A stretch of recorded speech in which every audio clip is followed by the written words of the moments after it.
Assalamualaikum. Kali ini cikgu akan terangkan format KMK SPM untuk kertas 1 dan kertas 2. KMK ialah Kesusasteraan Melayu Komunikatif. Untuk kertas 1, kita ada subjektif, respon terhad dan subjektif, respons terbuka. Okay, bilangan soalan ada bahagian A 10 markah. Jawab semua soalan. Bahagian A ialah bahagian struktur. Jawapan memang telah ada dalam petikan yang diberikan. Bahagian B 6 soalan. Jawab 3 soalan daripada 6 soalan. Markahnya 60. Jumlah markah 100 markah. Wajaran 80. Okey, konstruk aplikasi menganalisis, menilai, mencipta. Okey, masanya 2 jam 30 minit. Kita pergi kepada kertas 2. Kertas 2 ialah kerja kursus, penghasilan dan persembahan. Jenis item, subjektif, respon terbuka. 1. Kerja kursus secara individu. Bilangan soalan, 3 soalan. Jawab 1 daripada 3 soalan. Okey, 40 markah. Jumlahnya 40 markah. Wajaran ialah 20 markah. Okey, konstruk mengaplikasi, menganalisis, menilai, mencipta. Tempoh ujian biasanya April hingga Mei. Tempoh ujian bergantung kepada lembaga peperiksaan. Macam tahun 2021 agak lambat, bermula bulan November sehingga Januari. Okay. Jadi kita teruskan kepada kertas 2. Cikgu ingin terangkan secara mendalam format kertas 2. Okay. Kenapa? Okay. Kerana format kertas 2 ni sangat membantu pelajar. Sekiranya pelajar betul-betul bersedia untuk melaksanakan dengan baik. Okey, kita tengok jenis instrumen. Okey, dia ada 2 bahagian. Okey, bahagian A, ujian bertulis, penghasilan karya, pentaksiran secara buka buku. Masa diberi dalam 2 jam 30 minit. Akan ada satu tarikh yang akan ditetapkan oleh lembaga peperiksaan serentak satu Malaysia yang ambil KMK akan menjalani peperiksaan selama 2 jam 30 minit. Subjektif, respons terbuka. Pentaksiran secara buka buku ni ialah pelajar boleh membawa segala catatan buku di dalam dewan peperiksaan kecuali telefon bimbit. Okay. Bilangan soalan 3. Calon pilih dan jawab satu soalan. Okay. Yang paling mudah ialah kalau soalan karya asli. Okay. Karya asli biasanya sajak lah. Okay. Paling mudah. Okay. Jadi jumlah markah ialah 40 markah. Okay. Kertas 2 ni 40 markah. Setelah selesai 2 jam 30 minit. Okay, karya pelajar tadi tu akan dikumpulkan dan dihantar.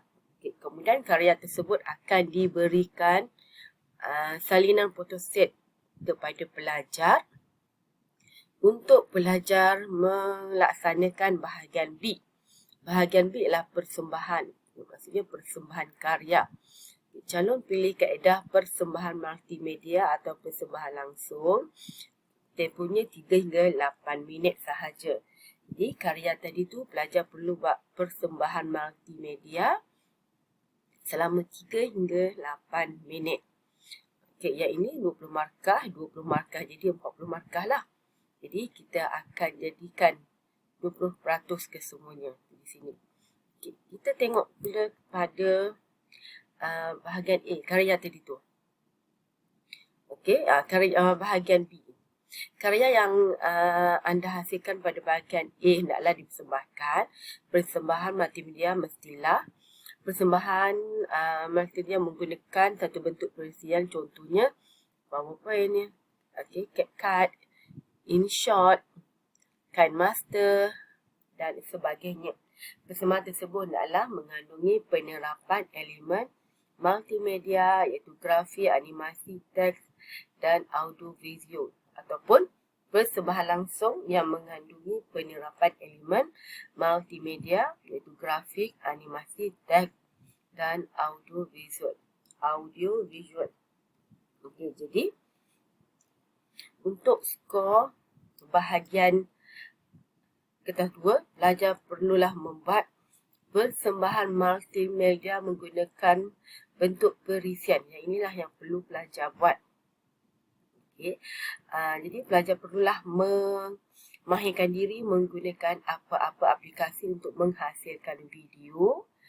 Jadi dalam video tersebut perlulah ada multimedia iaitu grafik. Grafik ni sama ada gambar, video. Video ni animasi lah. Teks. Karya tadi tu perlulah ditulis dalam video tersebut. Dan audio visual perlulah ada suara pelajar. Jika sajak pelajar membacakan sajak tersebut, mendeklamasikan sajak tersebut. Jika pelajar menghasilkan cerpen, pelajar perlulah membaca cerpen tersebut dengan nada yang sesuai.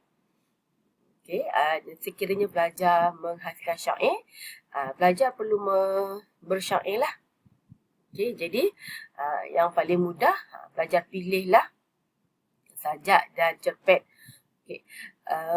Semasa pengkaryaan,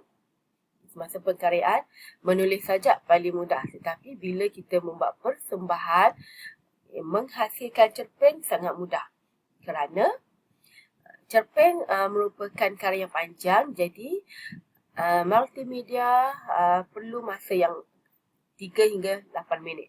Sekurang-kurangnya 3. Kebanyakan pelajar gagal menghasilkan video selama 3 minit. Jadi sekiranya pelajar menghasilkan cerpen, jadi tak ada masalah lah untuk menghasilkan video 3 minit.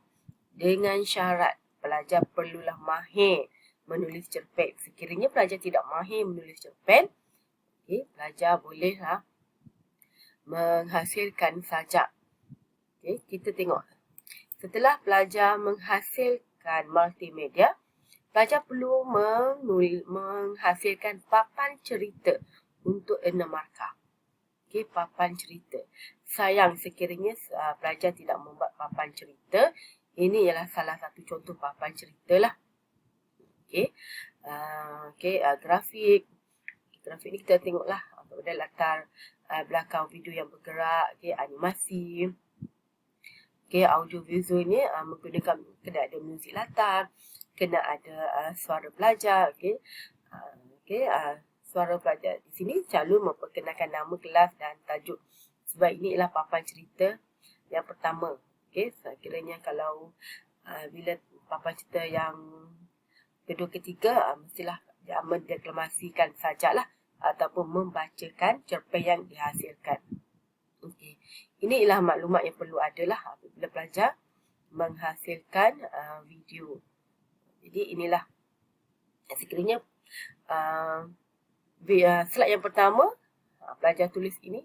Inilah papan cerita yang pertama. Ini contohlah. Salah satu contoh papan cerita. Jadi di sini cikgu nak tegaskan teks di sini. Paparan secara terus. Teks ni sebenarnya cara tulisan ini keluarlah. Sebenarnya untuk melambatkan video, pelajar bolehlah ambil animasi satu-satu huruf yang keluar. Jadi kalau satu-satu huruf dalam KineMaster kita panggil letter to letter lah. Jadi teks itulah yang pelajar tulis di sini. Jadi sebenarnya KMK kertas 2 dan KMK sebenarnya agak mudah sekiranya pelajar bersedia. Jadi terpulanglah kepada pelajar untuk target KMK. Sekiranya pelajar target dengan cemerlang, sepatutnya pelajar perlulah berusaha keras untuk mencapai target tersebut. Itu saja video daripada cikgu.